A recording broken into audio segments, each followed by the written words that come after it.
আসসালামু আলাইকুম। অনার্স তৃতীয় বর্ষ বাংলা বিষয় প্রাচীন মধ্যযুগের কবিতা, বিষয় কোড 2311003। তো আসলে সবাই ভালো আছো। তো আজকে আমরা পরবর্তী ক্লাস নিয়ে হাজির হয়েছি।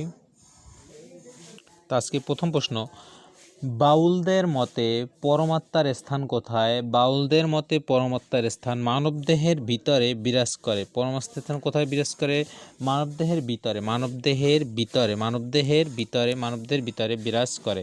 তবে ডক্টর মোহাম্মদ শহীদুল্লাহর মতে চর্যাপদের পদকর্তা কতজন? ডক্টর মোহাম্মদ শহীদুল্লাহ চর্যাপদের পদকর্তা 23 জন। কার মতে? ডক্টর মোহাম্মদ শহীদুল্লাহর মতে চর্যাপদের পদকর্তা 23 জন। তারপর আমরা দেখব আবেশী শব্দের অর্থ কি? আবেশী শব্দের অর্থ আত্মীয় বা অতিথি। আবেশী শব্দের অর্থ আত্মীয় বা অতিথি, আত্মীয় বা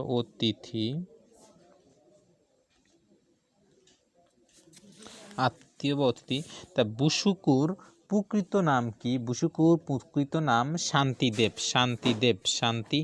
বুশুকুর প্রকৃত নাম শান্তিদেব। তারপর আমরা দেখব বাদার চন্দ্রাবলী কে? যে বাদার আর এক নাম কি? চন্দ্রাবলী। কার? বাদার। এখন ভুল রাদার বলা যাবে না, এটা বাদারই হবে। বাদার আরেক নাম কি? চন্দ্রাবলী। তা মোহনবাসীর ছিদ্র সংখ্যা কয়টি? মোহনবাসীর ছিদ্র সংখ্যা কয়টি? 7টি। আমরা জানি, গল্পে দেখেছি মোহনবাসীর ছিদ্র সংখ্যা কয়টি? 7টি। পটলি বান্দিয়া রাগ নসলি যৌবনে। উক্তিটি কার? উক্তিটি বরাইয়ের উক্তি। উক্তিটি কার? বরাইয়ের। তা আমরা দেখব সই কে বলে পিরিত ভালা হাসিতে হাসিতে পিরিত করিয়া কান্দিলে জনম গেল। এটিকে মানে কান্দির জনম গেল। পদটি কোন কবির? চণ্ডীদাসের। পদটি কোন কবির? চণ্ডীদাসের। তাই বৈষ্ণবগণ, মানে এখানে বুঝিয়েছি বৈষ্ণবগণ কোন দেবতার উপাসক? বিষ্ণুদেবের উপাসককে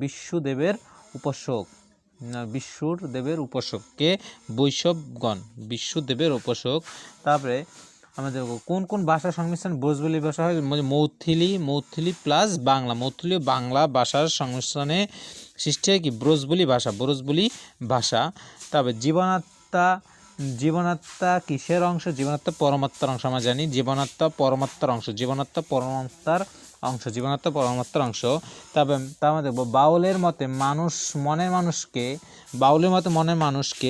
মানব দেহ স্থিত পরমাত্ম বা আত্মাকে বাউলের মতে